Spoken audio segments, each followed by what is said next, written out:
Bonsoir, bien-aimé. Je bénis le Seigneur pour cette journée qu'il a faite. J'aimerais lui rendre grâce pour sa fidélité, sa provision, pour la santé et tout ce qu'il fait pour nous. Voilà. J'avais à cœur de partager un peu sur qui est Yehoshua Mashiach, Jésus-Christ de Nazareth. Qui il est pour moi. Je pense qu'en tant que chrétienne, nous avons une responsabilité de témoigner de Yehoshua, de confesser son nom et de le proclamer haut et fort par les moyens qu'il nous donne dans le monde dans lequel nous vivons. Je passe par cet audio, par ce média, parce que j'ai cette pensée qui me vient et je me suis dit que le monde, peut-être quelque part, quelqu'un a toujours besoin d'un encouragement, a toujours besoin d'être édifié sur la parole du Seigneur, par un témoignage, par une exhortation, par un psaume. Et c'est ce pourquoi je décide aujourd'hui de partager un peu ce que j'ai dans le cœur au sujet de Yehoshua. Alors, qu'est-ce que je peux dire de Jésus? Vous savez, Jésus est notre Seigneur, il est notre Sauveur. Et je réalise au travers de son sacrifice à la croix, de la responsabilité et de l'honneur qu'il nous fait d'être appelés sacrificateurs, de faire de nous une race élue. C'est un honneur de faire partie des ouvriers même de la moisson du Père. Et je me rends compte que le rôle de sacrificateur que nous avons obtenu par la mort de Yehoshua et sa résurrection n'est pas bien perçu par un pourcentage de chrétiens qui ont donné leur vie à Yehoshua. La parole dit que nous sommes une race élue et que nous avons un sacerdoce royal et que nous sommes des sacrificateurs. Quand on étudie un peu dans tous les livres que Moïse a pu écrire, on a une définition type de ce qu'est un sacrificateur. Même pour résumer, en gros, un sacrificateur, c'est quelqu'un qui intercède. C'est quelqu'un qui intercède pour les autres. C'est quelqu'un qui se met au service du Seigneur pour intercéder pour les autres. Ça, c'est le rôle du sacrificateur. Et pour être sacrificateur, il faut bien évidemment aimer la prière. La prière est un outil que le Seigneur nous donne pour pouvoir avoir accès à lui tout le temps, pour pouvoir être dans la communion parfaite avec lui, lui parler, prier sans cesse. Ce sont les exhortations que nous recevons au travers de la parole. Priez sans cesse, afin que vous ne tombiez pas dans la tentation. Ce sont les recommandations que le Seigneur Yehoshua nous a faites. Mais pourquoi devons-nous prier sans cesse? Qu'est-ce qu'il y a vraiment dedans? Et quand nous prions, c'est quoi en fait le sujet de nos prières? Je pense que l'une des raisons pour laquelle nous stagnons, en tout cas certains parmi nous stagnent, n'arrivent pas à atteindre cette haute dimension, c'est quoi le sujet de nos prières? Quand nous allons dans la présence du Père, oui, la parole dit que nous devons faire reconnaître à notre Père nos requêtes, nos besoins par la prière, la supplication, par les actions de grâce et la paix du Seigneur qui surpasse tout entendement, va garder nos pensées et nos cœurs en Mashiach. Nous devons le faire de manière fidèle, de manière assidue, de manière régulière. Mais est-ce que nous devons constamment et continuellement aller dans la présence du Seigneur que pour nos besoins? Honnêtement, je réalise que non. Parce que, oui, c'est quelque chose que nous devons faire, mais ce n'est pas ce à quoi le Seigneur nous appelle continuellement. Ce pourquoi nous devons même venir devant le Père, c'est de jouer notre rôle de sacrificateur. Prier pour les autres, oui, peut paraître être une corvée, peut paraître être difficile à faire parce que ça ne nous concerne pas. Mais ce que je réalise, c'est que quand nous acceptons ce rôle de sacrificateur, il y a une grâce particulière aussi que le Seigneur donne pour pouvoir accomplir cette tâche de sacrificateur-là. Le Seigneur avait déjà dit dans sa parole de ne pas nous inquiéter du lendemain, de ne pas nous inquiéter de ce que nous allons nous porter comme vêtements ou ce que nous allons manger, parce qu'il sait déjà ce dont nous avons besoin, bien avant même que nous ouvrions la bouche. Ça veut dire quoi? Que quand nous venons comme ça à chaque fois devant le Seigneur pour lui parler de nos besoins, quoique c'est ce qu'il nous demande il nous demande de le faire pour que nous puissions comprendre qu'il nous aime et qu'il est Père et qu'il prend soin déjà de nous. Mais cela ne doit pas être la première motivation pour laquelle nous devons chercher à rentrer dans la présence du Père. Parce que je peux parler par exemple de moi, mon expérience, et aussi de ce que souvent je reçois comme ce sur quoi souvent je partage avec quelques personnes qui rencontrent des problèmes de vie, de prière par exemple, qui ont des vies de prière un peu difficiles. Pourquoi est-ce qu'ils n'arrivent pas à décoller? Parce qu'une fois qu'on a accepté cette pensée du Seigneur, cette parole du Seigneur qui dit « Ne vous inquiétez pas du lendemain. Le Père sait ce dont vous avez besoin. » C'est comme si après ça, on n'a plus d'autres sujets. Mais être sacrificateur, c'est pas prier que pour nous et que nos besoins uniquement. Nous avons reçu le Saint-Esprit. Et Paul, dans un des passages, je crois que c'est Romains 8, 26, avait clairement dit que nous avons le Saint-Esprit qui est là, qui nous aide dans nos prières afin que nous puissions, c'est au travers de nous, par des soupirs inexprimables, qu'il prie en faveur des saints. Mais rendons-nous donc disponibles pour le Saint-Esprit afin qu'il puisse prier en faveur des saints. Parce que c'est ce à quoi nous avons été appelés. Et même pour jouer le rôle de sacrificateur, nous devons laisser la place au Saint-Esprit que le Père nous a donné. Yahushua a dit qu'il était avantageux pour nous qu'il parte afin que le Saint-Esprit vienne, notre défenseur. C'est lui qui, dans la prière, prie en faveur des saints, au travers de nous. Ce n'est ni par notre force, ni par notre intelligence, mais par son esprit. On ne peut pas adorer le Père Yahushua Mashiach par notre force, c'est par son esprit que nous devons le faire. Et quand nous rencontrons des problèmes dans notre vie de prière, c'est parce que nous n'arrivons pas à nous ôter de notre propre pensée.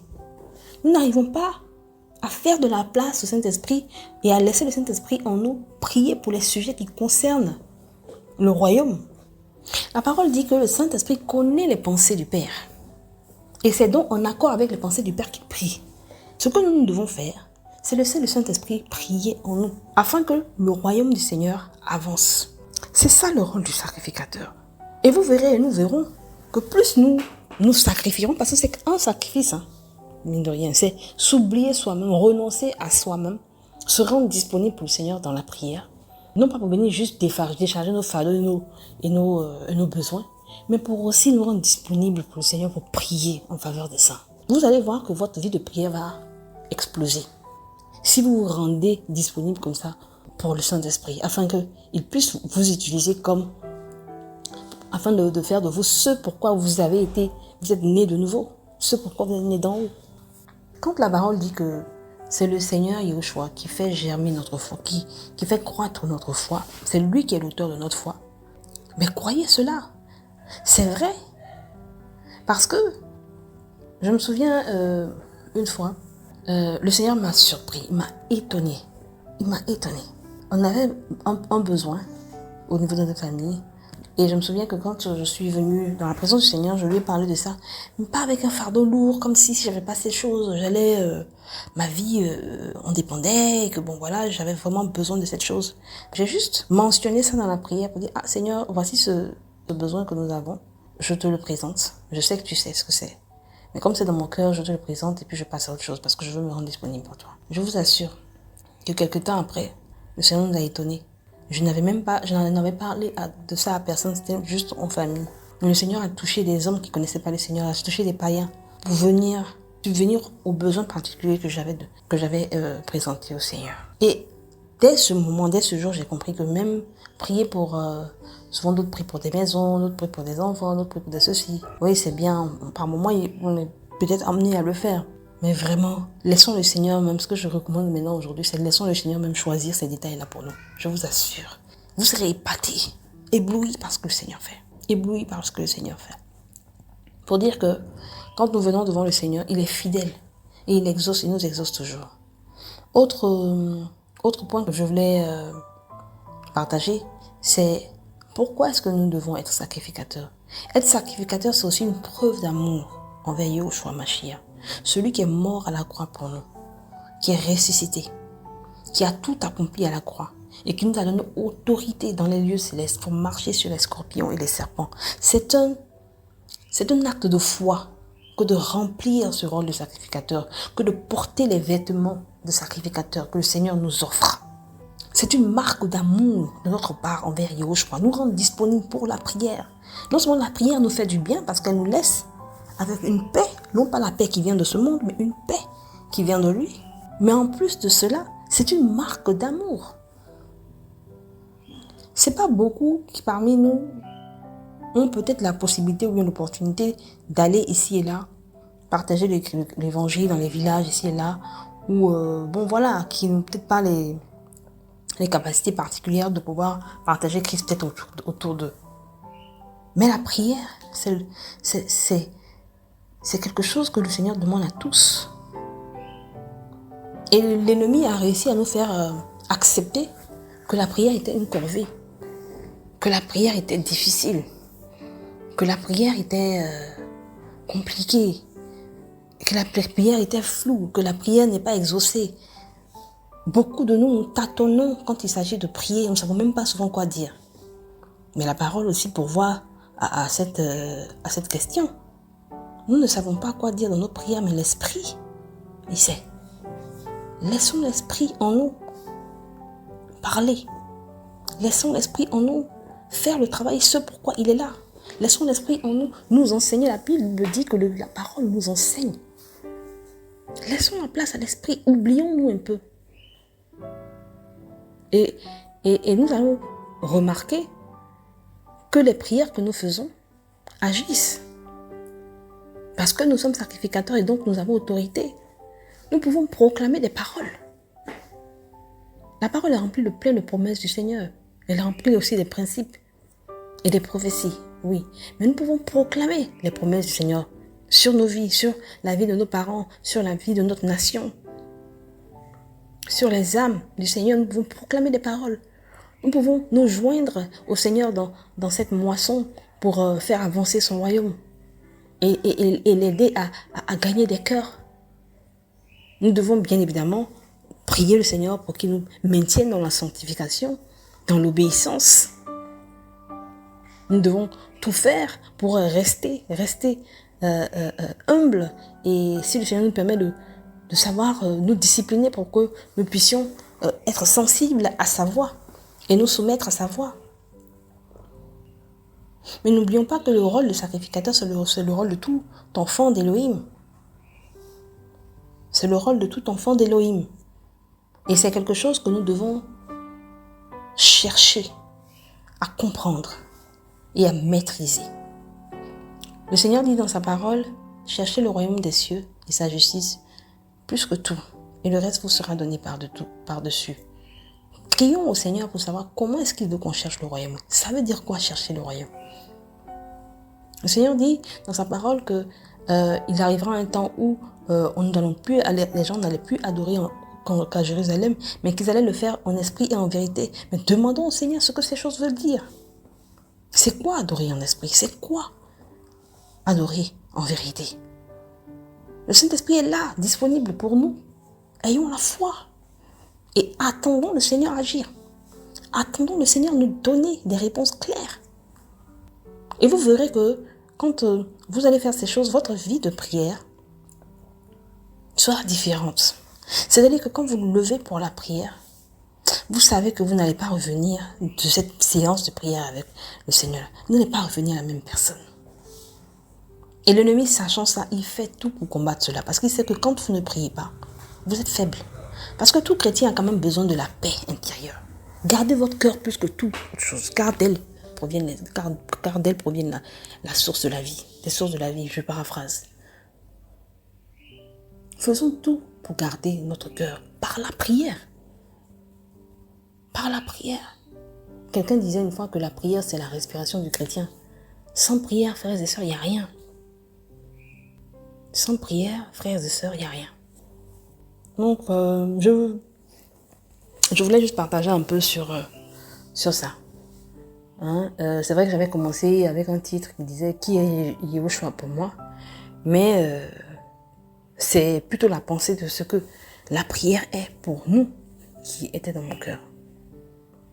Et je crois que le temps aussi que nous prenons pour nous consacrer au Père, le temps que nous prenons pour méditer la parole, pour se laisser enseigner par le Père, démontre aussi notre amour pour lui.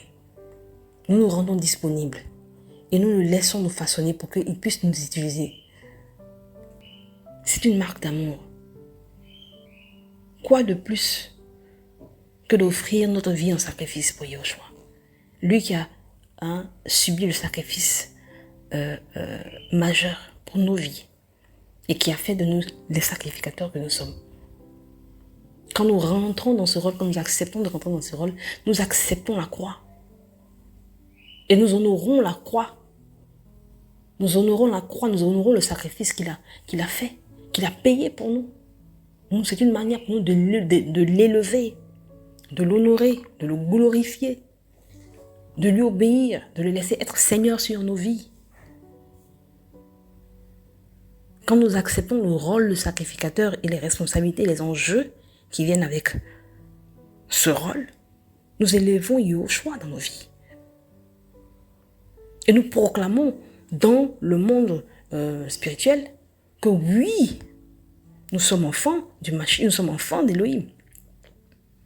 Et que nous prenons pleinement, nous assumons pleinement notre rôle et nous prenons vraiment autorité. Et les choses vont se faire d'elles-mêmes. Donc, voilà un peu ce que j'avais à cœur de partager sur qui est Yahushua pour moi et le rôle de la prière dans la vie de tout enfant d'Élohim. Et aussi ce que veut dire être sacrificateur, ce que moi je comprends en fait de ce que ça veut dire. Donc voilà, soyez bénis frères et sœurs et continuons en Mashiach. Persévérons et restons fermes. Amen.